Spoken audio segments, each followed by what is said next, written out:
L'ultra-droite serait-elle de retour en Touraine ? Après le concert néo-nazi du 18 avril, finalement interdit par la préfecture, c'est maintenant une conférence identitaire qui est organisée à Tours le 29 avril dans un lieu à nouveau tenu secret.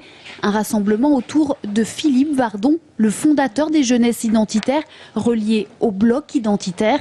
Ce mouvement politique, créé à Nice en 2003, prône la supériorité de la race européenne. Il s'oppose notamment aux exigences de plus en plus virulentes de l'islam et réclame l'expulsion immédiate de tous les clandestins.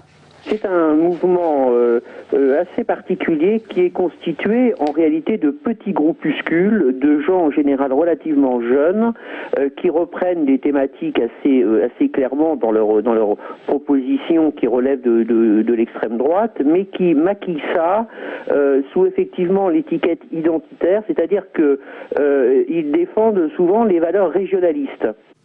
La venue du Niçois Philippe Vardon est organisée par le comité 1571, un groupuscule créé à la fin 2008 à Tours et lié au bloc identitaire.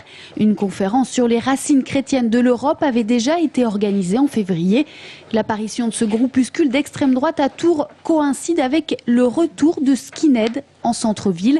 Un phénomène mis à jour par Éric Ciono, le délégué départemental du syndicat Solidaire, ancien créateur de la section anti-Le Pen à Tours dans les années 80.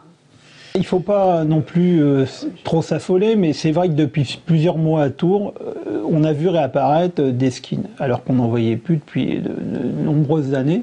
Donc des skins d'extrême droite qui portent carrément les symboles. Alors ils n'ont pas le droit de porter la croix gammée, mais ils portent la croix celtique.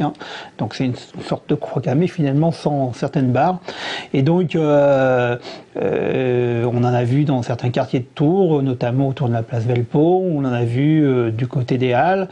Le retour des skinheads sur Tours et l'implantation du bloc identitaire via le collectif 1571 pourraient donc être un signe de la structuration de l'extrême droite sur notre ville. Ces deux phénomènes sont en tout cas à mettre en lien avec la désagrégation du Front National et sa déconvenue aux dernières élections législatives.